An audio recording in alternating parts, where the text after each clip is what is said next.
Welcome to the Low Carb Athlete Podcast, where we focus on discussing topics to help you burn fat, optimize health, and improve performance in life and sports. Transform the whole you from the inside out with the WHOLESTIC Method. Let's dive in. Here's your host, Debbie Potts. Hey guys, it's Debbie Potts, and I'm excited to have Corey Thompson on the show today to talk about our nutrition and health and how really you can optimize your health from the inside out with proper nutrition and areas that we need to often supplement with, because it's hard to get all of our nutrition from the food we eat unless you're going to eat nose to tail, that I don't like to do. So thanks, Corey, to come on my show, and it's great to see you live in person. Kind of our new live is talking to people on video now. I know, Debbie, thank you so much for having me. And, you know, I'm just excited to have a conversation with you. So it's so great. I've been home with my family, and so I'm certainly not alone or anything like that. But anytime you have an opportunity to reach out and connect with people these days, it's just such a pleasure. And especially if we get a chance to talk about some of the things that we're passionate about. Well, that's what I've been doing lately is recording a lot of interviews with people that share this passion that I have to help other people really understand, as we're talking about what is healthy. And as we're in this new coronavirus pandemic, and it's worldwide, it's the whole world, we're connected together, is a positive, but I think it's an opportunity to educate the world on what is health. What does it mean when you say get healthy, stay healthy, optimize your health? Because I don't really believe majority of people understand what health is, what's immune system, that your immune system is 80% in your gut, and how do you improve your gut health, and why most all of us have gut dysfunction and leaky gut. Before we go there, can you just talk about who you are? I forgot to add that in, but let's chat first about you, who you are, and what's your background. Sure, absolutely. So my name is Corey Thompson. I'm a chiropractor by training, and I practiced for about 18 years. Now what I do is I'm a product expert and practitioner expert with a company called Ancestral Supplements. Just to kind of give you a little background, I really was a pretty conventional chiropractor, if that's a thing. So the predominance of my career was really focused on injury rehabilitation and things like that. And I got some wonderful opportunities to work with a wide variety of people. I tell people all the time, I got a chance to work with homeless people and CEOs of Fortune 500 companies and everything in between, including professional athletes, and but pretty conventional in my thought about how to treat patients. I worked in a lot of integrated settings with medical professionals and physical therapists and a wide variety of people. And I treasure those experiences because learned something in every bit of those things. But later in my career, though, I started to get a little bit frustrated with the whole thing, and just frustrated with the fact that I didn't think patients' outcomes were as good as they should have been. And earlier in my career, I didn't embrace nutrition the way that I should have, and so I started down this personal path for me that started with a foray into a ketogenic diet, and that opened up this whole new world and this whole new intellectual curiosity for me. And I became a student of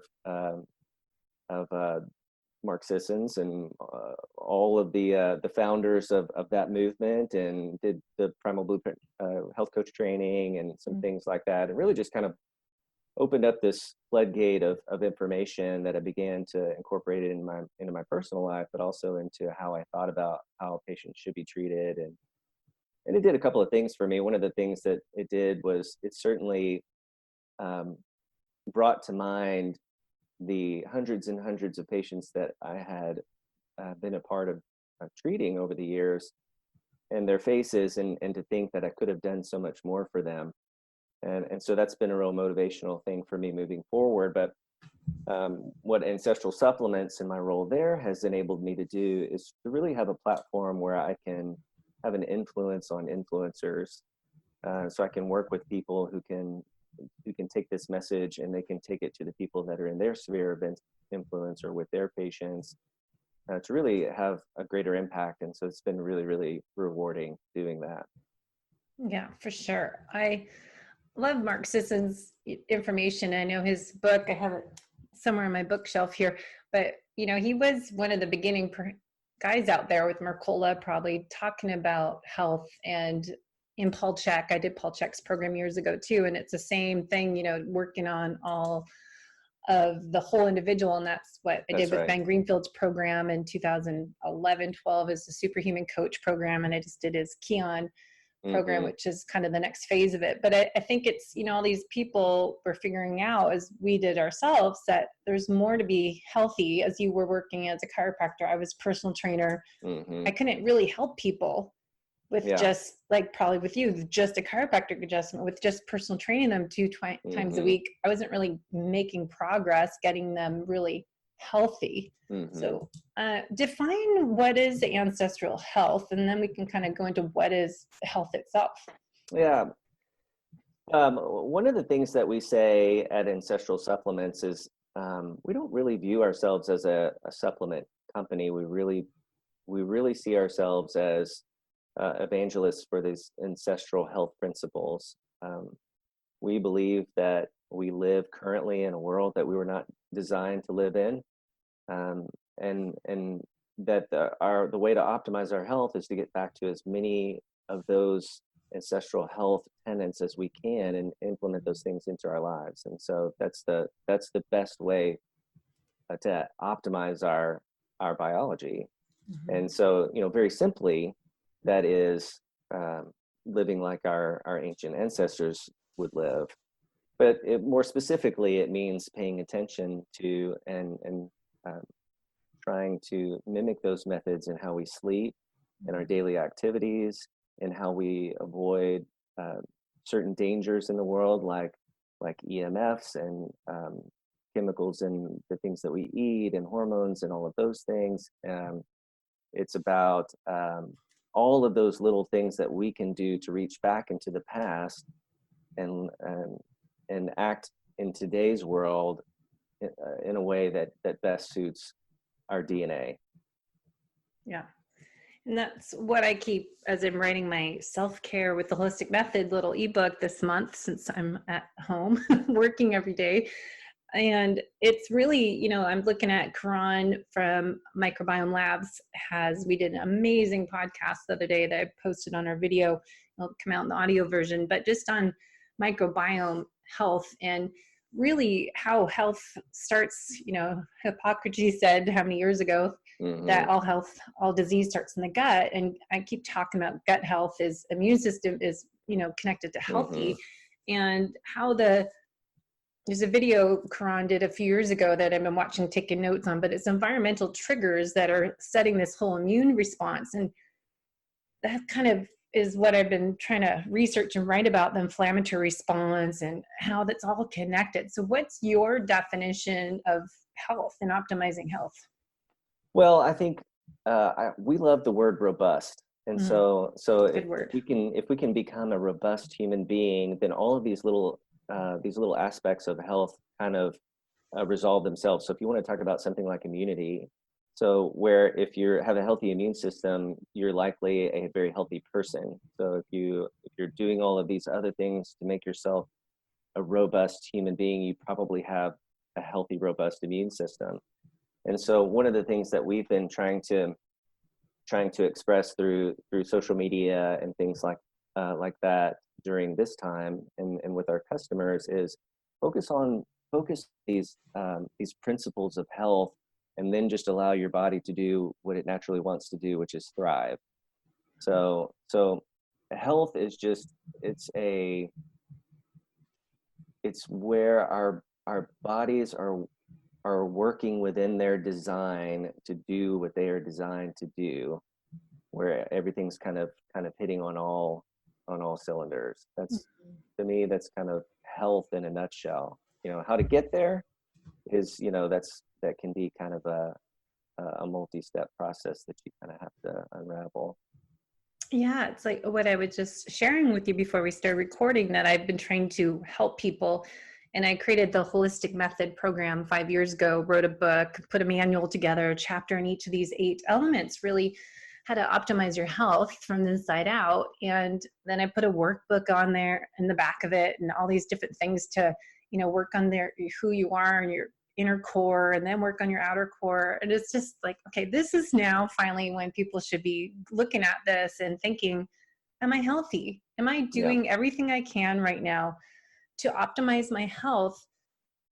But they don't understand it's at a cellular level, and how we Right. need Right. balance. And I looked up the definition of homeostasis, and I'm writing this ebook, and it's like, what is homeostasis? Balance of all these body systems. And I was use the word the Goldilocks effect for exercise, for example, not too much, not too little. And all this stuff, even with carbohydrates, for people doing low carb keto, is, find the right amount for you, because it's all bio individuality in our own genetics, and working on your epigenetics, your environment is so essential.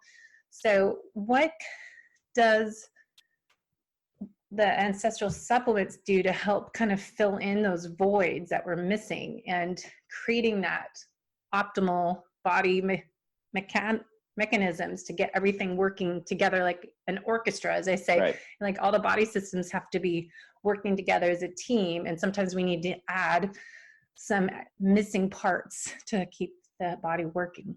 Yeah, so I think there's a couple of different ways of thinking about how to approach sort of health in general, or fixing your issues or problems or things like that. So sometimes we do need to be rescued out of a situation that we're in. So that's where good diagnostic testing and blood testing and things like that can come into play, because you can get a glimpse of what's really going on and where your deficiencies are. And sometimes I think that it's necessary to add those specific nutrients or elements into a person's diet in order to sort of rescue them from the dire situation that they may be in.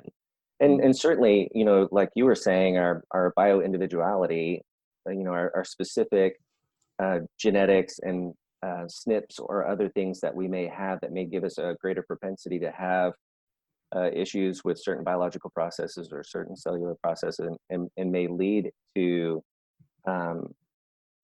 towards deficiencies in certain nutrients or things like that. So we may need to look at those things on an individual basis and do whatever we need to do to rescue a person out of that. But in our way of thinking, the best way to be healthy with regards to nutrition is to eat a complete diet.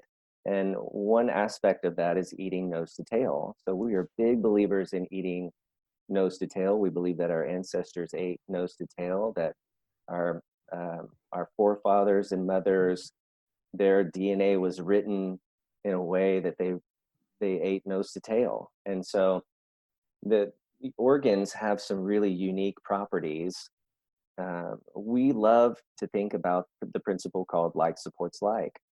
So in other words, nature has provided a perfect little package for us to get the nutrients that we need to support our own organs.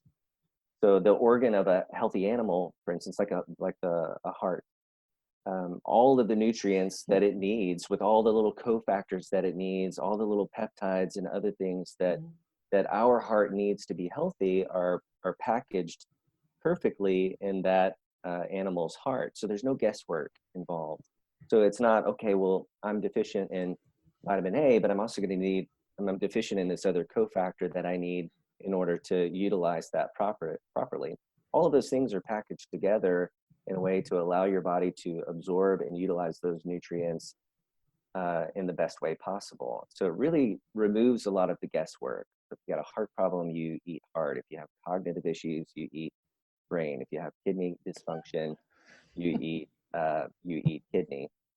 And there's value in, and even if you don't have specific conditions that you're trying to support with this targeted support, there's value in eating all of those organs because they're so nutrient dense. Yes. We tell people all the time that everyone should be eating liver. Liver is one of the most nutrient dense foods on the planet. And there are things that you get in the form that you need them in liver that you really just aren't going to get anywhere else. So if you're not going to do anything at all, maybe you're not going to eat brain or kidney, But if you're going to eat anything at all or include some organ in your diet, it ought to be liver. But the reason we exist is because we know that the vast majority of people are not going to do that. So, like me, yeah, grosses out on eating. I will heart. tell you that I'm now my mom and my grandparents ate organs on a regular basis. They're Southern from Louisiana, and so that's just something that they did. They Normal. hunted and they ate liver and kidneys and all of that sort of thing. So it's just a normal part of their diet. But between my mother and father's generation and mine, that was somewhat lost. And I think that's probably the story for a lot of people. It is something that I have learned to love in the past couple of years. But it's not something that I would say is natural to me. And I don't know that there's a lot of people that are going to want to take the step to try to source and prepare and consume those things on a regular basis. And so what we've done is we've just taken the organs of grass-fed, grass-finished cows from New Zealand, which if anyone knows anything about New Zealand, they really set the world standard for animal husbandry. Mm-hmm. So we take those organs, they're freeze-dried, they're desiccated into a powder, they're put into a pure bovine gelatin capsule. So you can take advantage of eating nose to tail by just popping a few capsules in your mouth and washing them down. And so there's different ones that are available. As you said, ideally we get this from real food, but there's people like me who, gross out. And then there's people also like me that don't even want to see on the bottle that they're eating heart, liver, kidneys. That's right. And so I was telling them that they should suggest labeling them by colors and putting, thrive and robust and immune booster and these different words, because I find that, they're kind of ex-vegetarian and not a big animal eater, even though you need all these nutrients. And I understand it. And I've been trying to do more keto carnivores the past year, but what if there's people like me who are psychological issues with eating organs? Yeah, absolutely. One of the amazing things about our company is that we really pride ourselves on the customer service part of things, and we have a lot of interaction with customers. It's so fun because we really get to know many of them and have had consistent communication with a lot of people for years. And we have a lot of customers who are ex-vegetarians, or they actually may still identify as vegetarian, but have come to this point in their health where they know they need these things. And this is the only way that they're going to do this because they have a hard enough time eating a steak, much less eating organ meats. And so we've had lots of conversations with those sorts of people and have all the compassion in the world for people that are squeamish about that. But it's something that you can overcome. And if you had to just take the label off the bottle and just and not just try to just mix it in with the other things that you might be taking and just go from there. So, but it does provide an opportunity for those people to do that in a really palatable way. And then we have other people that are kind of on the other end of the spectrum that are kind of in the Paul Saladino camp, where they are big proponents of eating nose to tail. They are eating nose to tail on a regular basis, but something like our supplements provides an opportunity for them to do that when they're traveling or things like that. Just a more convenient way to continue to get those things. Are you a strict carnivore yourself? Or are you kind of a keto carnivore? I would say I'm a fluctuating carnivore. So it really depends on what I'm doing and if I'm training for something specific or if I have some specific goals or things like that. So I'm not strict. I'm not in the strict carnivore camp like Paul, even though I have the greatest respect for Paul. He's a friend and I think he's doing tremendous work there. And so there are times when I'm strict carnivore, but there may be times when I have other goals and I may be mixing things like organic rice or organic potatoes or things like that into my diet as well. So I'm always a thing about making it sustainable and not labeling anything. So, I don't like to say I'm this or that. Just eating by what I feel and what my body needs, and knowing, okay, if I eat this, I'm full and satisfied and energized for hours and I don't eat as much. But if I have like carbohydrates, I'll be full, or I won't be full. I'll still be like, I need something. So I know my own body needs more protein. I've done the metabolic typing test and it says, a fast or slow oxidizer. So I need more fast oxidizers, that I need more protein. And then if you go by the blood type, I'm O type, and that says more protein, red meat. And that's what my Chinese medicine, he always tells me, my acupuncturist, eat more meat. So I know for me as an individual, I need it. So I've been trying to get myself to have it a little more. I have Butcher Box. We ordered 3 times this month with our stay-at-home thing going on. But eating the red meat, having more grass-fed beef and steak is good. But I think, as I said, I'm not one to start eating liver, but I know I have so many nutrient deficiencies. And me as an individual, my background is HP axis dysfunction and health issues starting back in 2013. That became obvious. I probably had them years before that, and doing lab testing many times. And I just retested my own labs, and I have still in my stomach organ, H. pylori. So it kind of goes to a lot of correlates with my symptoms of oxidative stress and poor protein digestion, because H. pylori hides in your stomach organs. So I'm not acidic enough, so I can't break down protein. So then you're not getting your amino acids. Then you're not making neurotransmitters, making muscle, all this stuff. So as an FDN practitioner, I'm very passionate about making sure everyone does the bioindividuality, but you're doing functional lab testing to figure out what's your best program to work for you.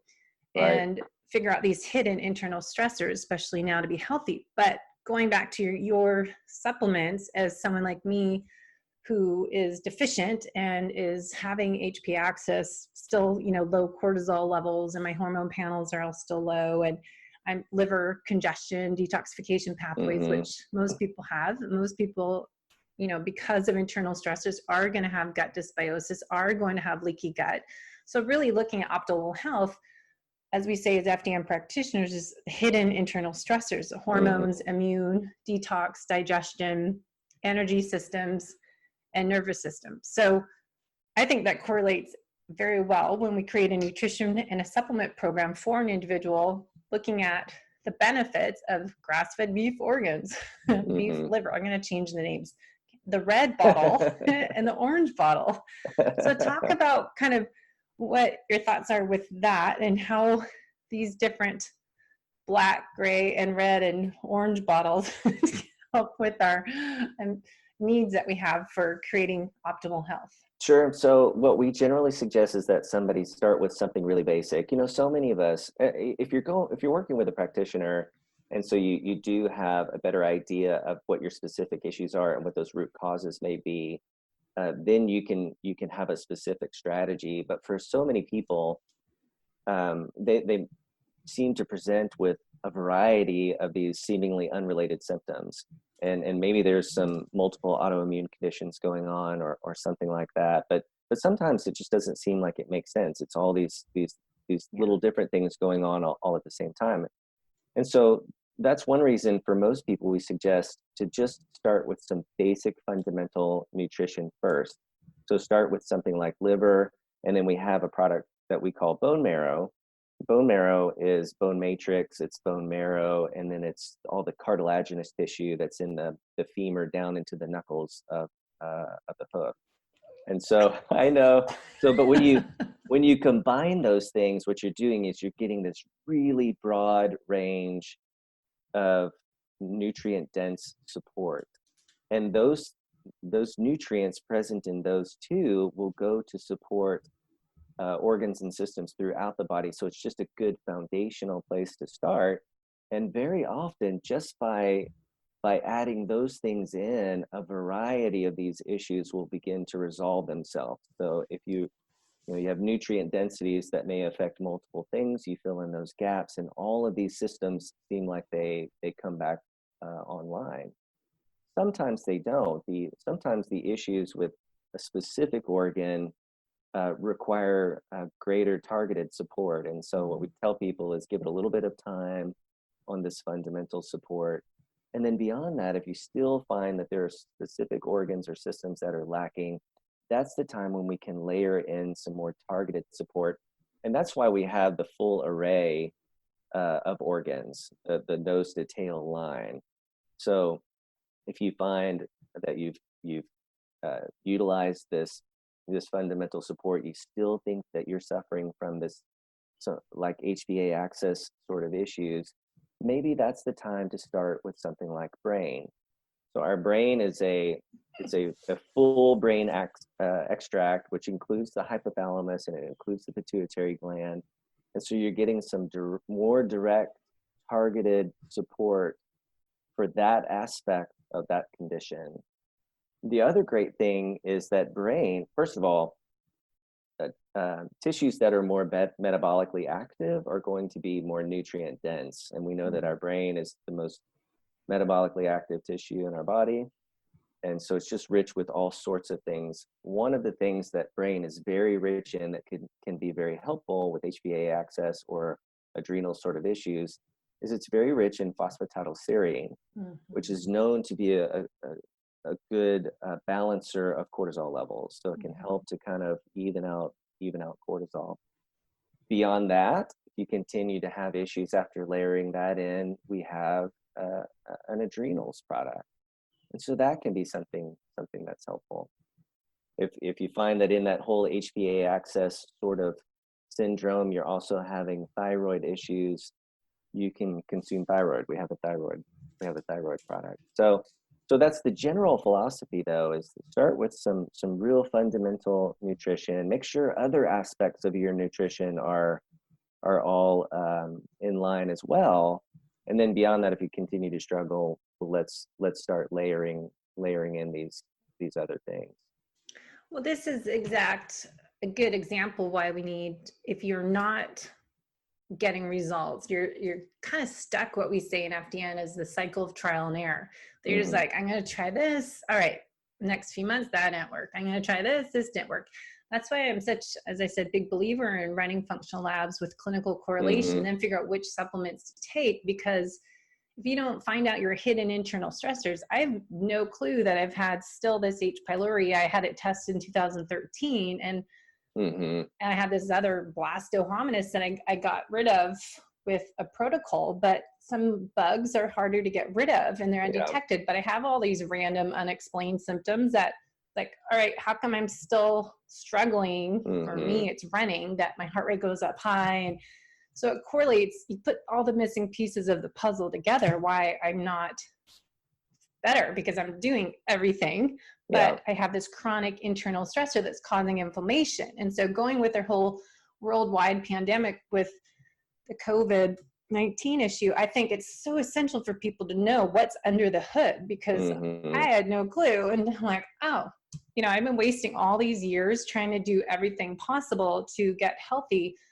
but I didn't run another pathogen stool test and my hormone panel to know what's going on. And a leaky gut test, you can do too, and other ones. So food sensitivities is another huge one. So doing all these labs, because figuring out which supplement to take, I think you're still kind of stuck. So those aren't getting results. Like, how do you know if you need heart, thyroid, pancreas, and I think I understand the benefit, because even though it's disgusting to eat a brain, but I get it. But where should people start with more of just to optimize their health, generally speaking? Do they start with the beef organs, and then, like, how do you know if you need just liver or just thyroid or all these different ones? The first thing that I would say about that is there's value to eating any organ and all of them, because they're just nutrient dense foods, period. And so you're not wasting your time or your money, for that matter, by consuming any of them. They have value for just general health. But you did mention the beef organs product. It's really great. It's one of our most popular products, and if you really don't know where to start, that's a really good place to start, because it's equal parts liver, heart, kidney, pancreas, and spleen. And so you're just getting this very broad range of nutritional support there. So you're getting all the nutrient density of liver. You're getting all the CoQ10 support from heart. Kidney provides some protection against histamine and also supports detoxification pathways.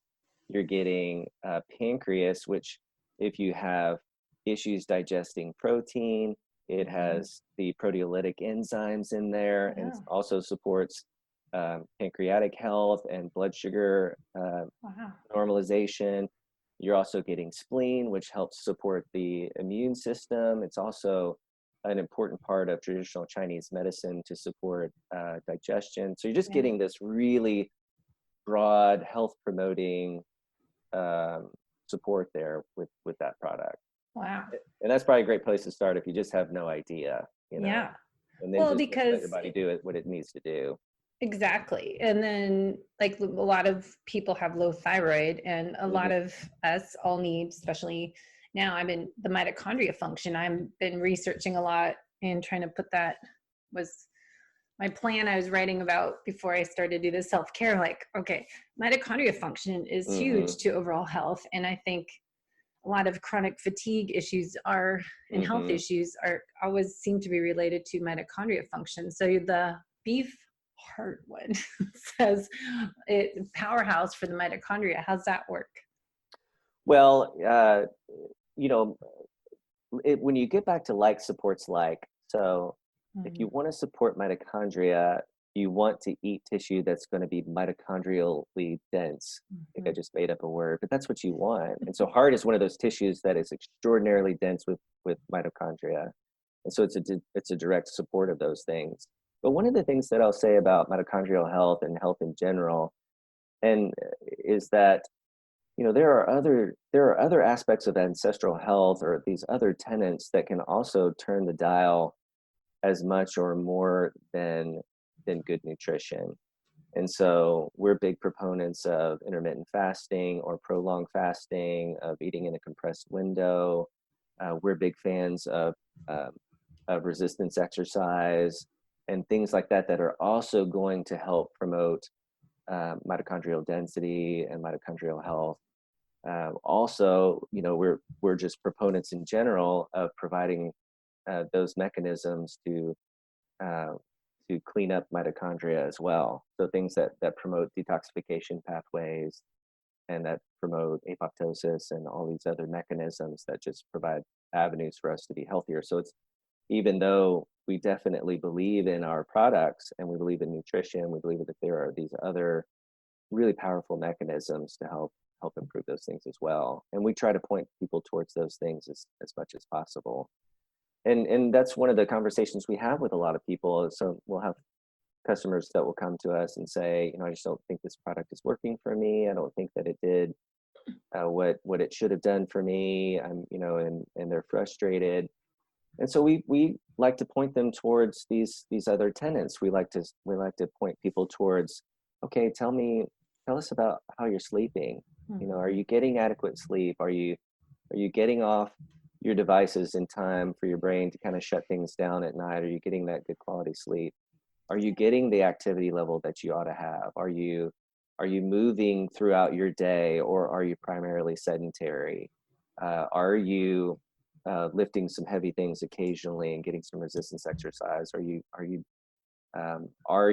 you bathing in electromagnetic fields throughout the day? Are you under fluorescent light all day long? You know, what are you eating regularly? What are you exposing yourself to that may also be causing some degradation of your health, or causing your body to not respond exactly the way that you would like it to?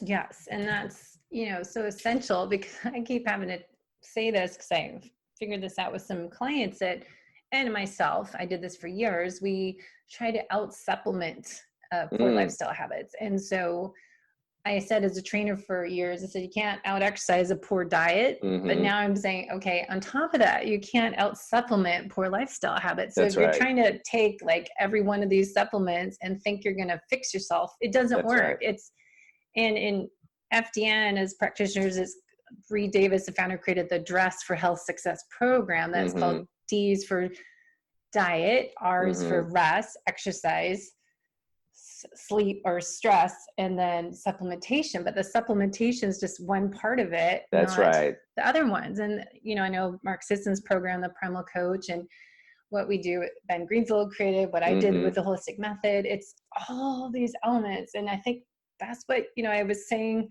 earlier, that people are just walking outside to be healthy. You know, it's working on what you're eating and when, how, why, working on getting outside and getting that daylight exposure, moving more, you know, getting strength. Because, and all these people that, you know, a lot of my listeners are endurance athletes, and I keep wanting to say less is more, and then start lifting more, because you're getting that catabolic, anabolic imbalance with all this stress in our life, and especially in our world right now. Less cardio and more lifting, I think, is big. So yeah, that's probably not a popular sentiment with those people, is it, Debbie, to tell them less is more? And that's a hard concept to get over. But, you know, we point people towards activity levels that would be consistent with our ancestors. So being upright most of the time, walking throughout your day, you know, and I know, you know, there's all those studies that show that people that are primarily, even if people have a regular exercise program and they exercise 5-6 days a week, but they're sedentary otherwise, well, those people are still at higher risk for diabetes and high blood pressure, heart disease, all those sorts of things.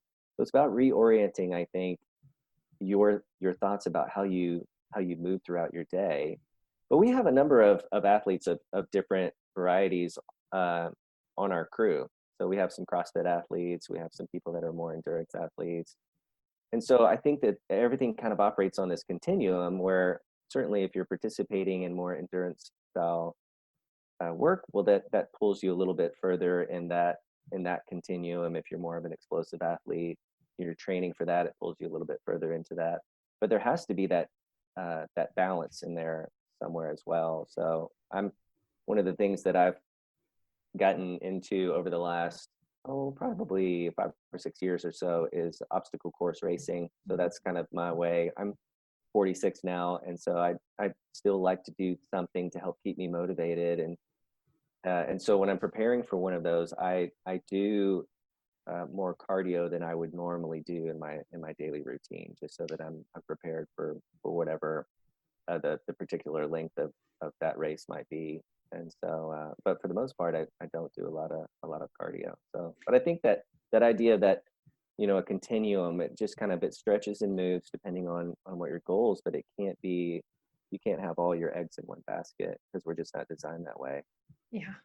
Well, I learned that the hard way, doing Ironmans for years and trail running and, you know, marathons in my off season, that now it's, you know, especially this month, I'm doing a yoga challenge for followers to do yoga 3 times a week. Cause I used to do yoga like 5 times a week. I taught it, and I'm like, oh my gosh, it's so hard. And doing Baron Baptiste yoga. He's one of my favorite teachers who I learned from as a yoga teacher, but he has, you know, yoga for athletes. And I think, you know, I've been posting them on my Facebook page, Low Carb Athlete page, and sharing them from YouTube. And it's a great time to mix it up and have that muscle confusion. You know, since we're stuck at home working out, we can't go to the gym, and I don't have heavy weights here, but I have like ab wheel, and I use bands, these Stroop bands, and making things harder by going slow and isometric and mixing it up, but going outside and realizing, okay, there's a sledge there. You can do step ups and lunges and push ups and whatnot. So it's just learning that, you know, we have imbalances and you have areas of opportunity, but what can you do to take care of the whole you, as we're, you know, in this world that's a little different. This could be the new normal for next 6 months, and maybe change the way people live. So talk about more, I know on the website, ancestralsupplements.com has some great tips on activating ancient pathways, sleep, nutrition, movement, and sun. Let's talk about that. Yeah, Your absolutely. insight. I think sleep is like the low-hanging fruit for health. It's one of those things that you can change, and you can change today. So we're big proponents of trying to maintain those normal circadian rhythms and doing whatever we can to try to normalize those things. I think a lot of people are aware of the issues with blue light, but some aren't. So screens and street lights and not incandescent lights, but fluorescent lighting and things like that, they emit that light that mimics the sun. And so when we're exposing ourselves to those things at unnatural parts of the day, it can have a dramatic impact on our sleep.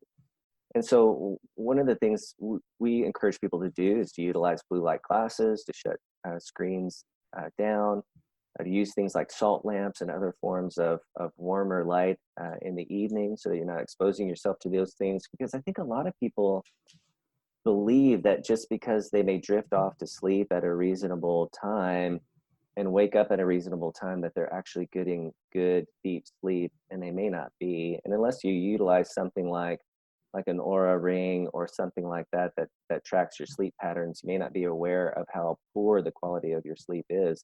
But that has a dramatic effect on health in general, especially your immune system. So people can, during this time, can be trashing their immune system by staying up and watching Netflix until midnight or things like that. So we're big proponents of blue light blocking glasses and utilizing things like that. It's one of the cheapest things that you can purchase to invest in your health. And so that's usually where I would tell people to start, is get your sleep figured out. The other thing is and these things really kind of go hand in hand, but it's sensible sun exposure. So getting some exposure to morning, midday, and evening sunlight is actually a real critical factor for sort of setting those circadian rhythms. We love to go out and stare at the rising sun. I think, to put it in a poetic way, I think that we were born to stare at sunrises and sunsets.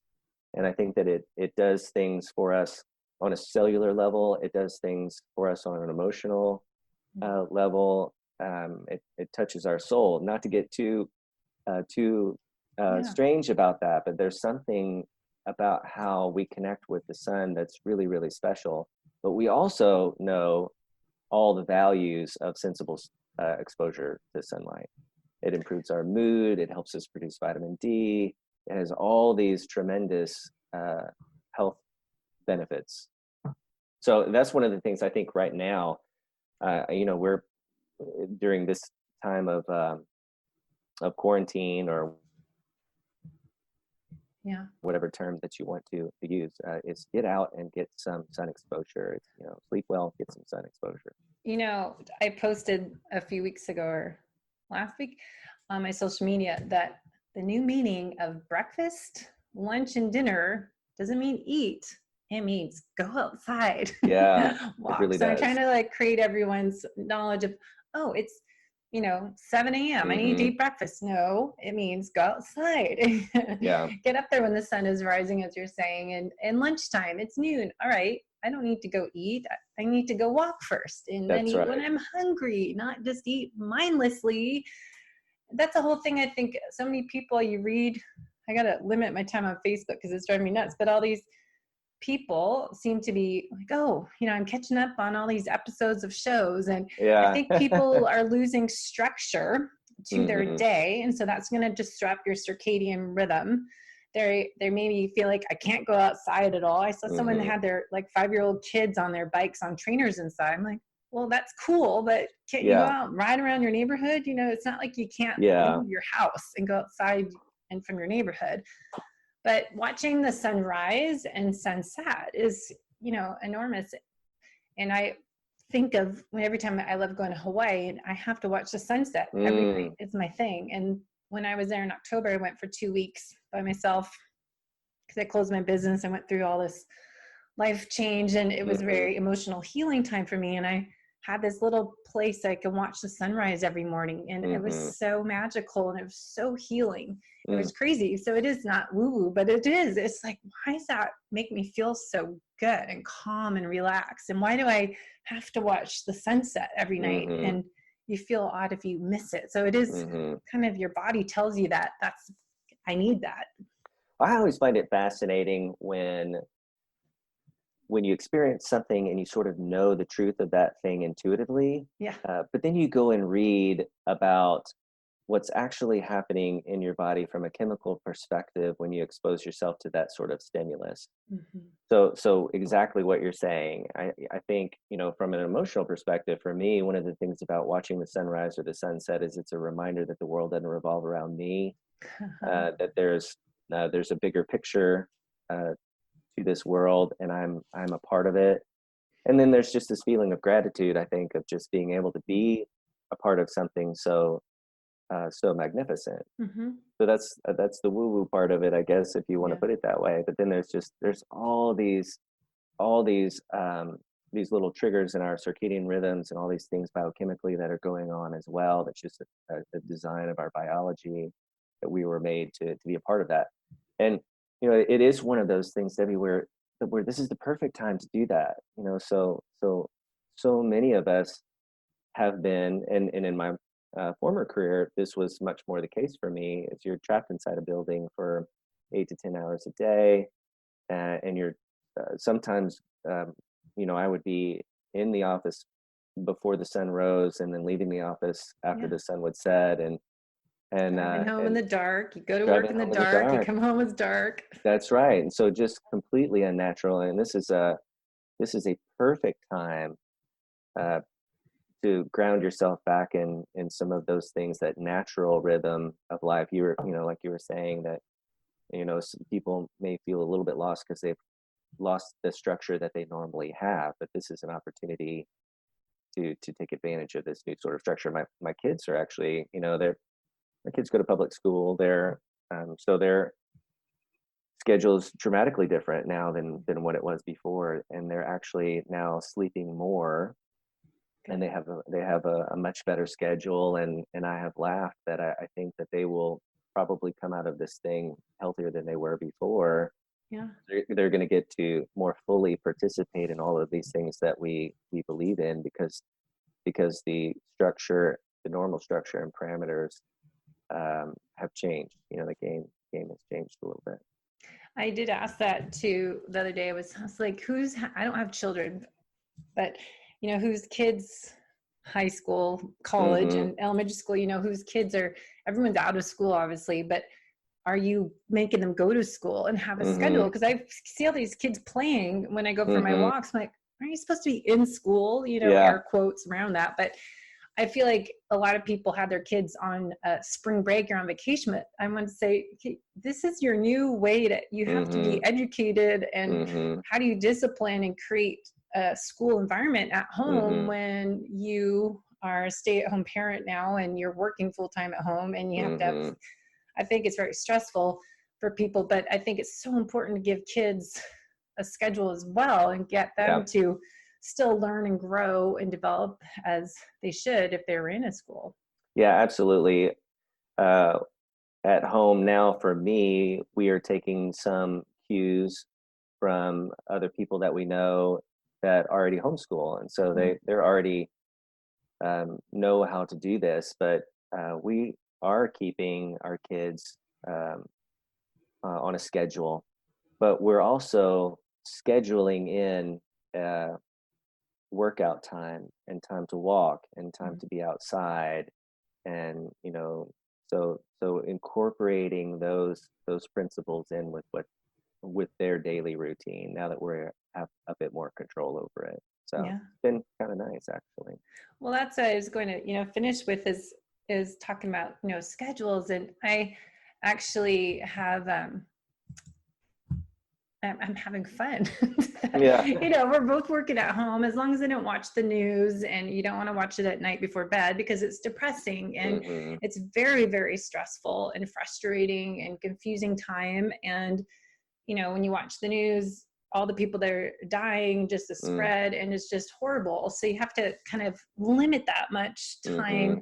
But then if you connect with, what's going on in your own environment, and I'm usually never home, and we travel a lot for conferences or work trips and just weekend trips in general. And it is kind of a fun camping out for the month, and I'm trying to make the best of it. And we're both working at home, and I don't set alarm. It's such a treat to me because I'm always, leaving the house at 5 a.m, and then I have this, different schedule each day. But now it's okay. We're gonna wake up when we get up, so it's usually still early, and then I create a workout that we do in our home gym, and then we go for a walk. So then we feel like we're coming home and we're going to work. So then you kind of shift, like, okay, I have to leave the house and come back in to make I feel like I went somewhere. I drove to the office, and then we say, okay, going to work. He's over down the hallway and I'm in the other room. And you have to have this new sense of schedule and purpose to your day to keep kind of life, I don't know, interesting and healthy. But for me, it's, doing that. Then it's lunchtime. All right, we're going to meet, go for a walk, and we're talking more, we're spending more time together. So it's very healthy, I think, for families right now to reconnect and then have that type of structure. Then at dinner time, we go for a walk at night, and, going to bed is a little bit different because I'm not going to bed as early as it was, but I'm going, still have that structure and getting more sleep probably, and having, less busyness outside. So I think it is healthy if you just don't sometimes need to ignore what's really going on sometimes to get through this. Yeah, I think you're right. I think I've sort of designated myself to be the news filter for my family. So I think it's important to stay aware of those things, but it's very easy to become consumed by those things. And so I think that equally important is to focus on things that you are grateful for. And it sounds like that's exactly what you're doing. Grateful for the time, grateful for the change. And it's, it's hard to be anxious when you're being grateful, or when you're being mindful of the things that you're grateful for. And I think that that's a good way to kind of maintain your mindset. But I also think too, though, is, focus on health. So focus on your personal health, focus on the health of your relationships.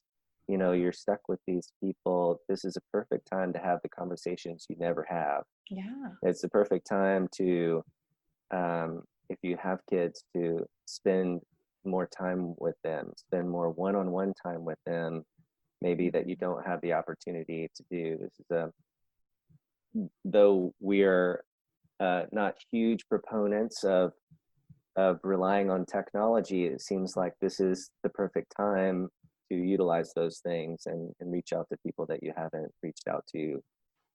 Maybe, resolve some conflicts with people that you have had. All those things I think are healthy ways of kind of keeping a positive mindset and keeping on track. But it's a perfect time to make those changes. I love the 7 Habits of Highly Effective People, Stephen Covey. It's an old classic, and one of the things that Covey talks about, the first thing first, it's the third law of highly effective people. And so you separate things into sort of a decision grid based on necessity. So, and the grid is basically, there are some tasks that are both urgent and important, and those are the things that have to get done. There are things that are urgent but not important, and those are the things that you should just push off to someone else. And then there are things that are not urgent and not important, and those things you shouldn't worry about those at all. But one of the most important categories is the things that are important but they're not urgent. And so they are the things that you in your typical life you probably push off, and even though they're important, you don't make time to do them because you're doing the things that are both urgent and important. But oftentimes these things that are important but not urgent are the things that are important for us developing as a person, developing our character, improving our health, improving our relationships. Well, there is no better time than now to work on those things. So if you're lucky enough to be one of those people that's at home and is still healthy and not dealing with some of the things that many people are dealing with right now, this is the perfect opportunity to focus on those things that you never have an opportunity to focus on. Yeah. So.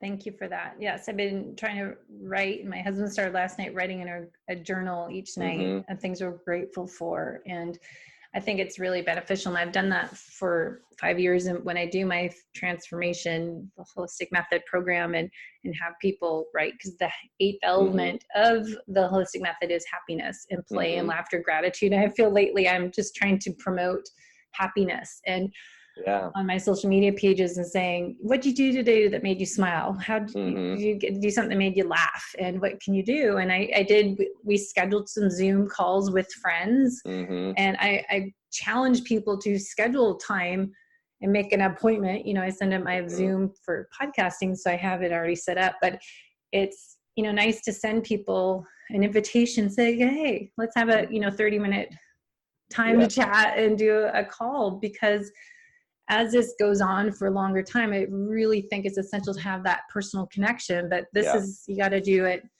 on video if people are following the rules of social distance, which I am being very strict, because I don't feel like I'm healthy, even though I do everything. I am healthy on the outside, but I'm not inside. And I think I'm a good example of, you don't, I think that's why it keeps spreading, is my thing I keep writing about. It's like, you're not as healthy as you think you are, and you're not as resilient as you should be. And even though we're healthy, but we're not really healthy on the inside. So it's taken this opportunity, as we're talking about today, to self-care and do all these different things, these lifestyle habits, and what you're eating, and look at Ancestral Supplements to fill in those voids, because it is the time that we should be doing this. And this is essential to protect yourself, because this isn't just going to suddenly go away. And I'm hoping this lesson we are getting from this pandemic is that it needs to be urgent message for people to start taking care of themselves, because obviously the world is not healthy. This is exact proof of how healthy are you. Yeah, that's absolutely right, and you can see it in the statistics. Those that seem to have been most vulnerable are those that have these pre-existing health conditions. And so, if we could just work on resolving those things, we'd be better off going forward, because there'll be something else like this down the road. And so, I hope that it's just eye-opening for people. It's time. Yep. Yeah, so I could keep talking forever. Suddenly it's been an hour. I told you, I say 30 to 45 minutes, and suddenly it's like, all right, let's stop.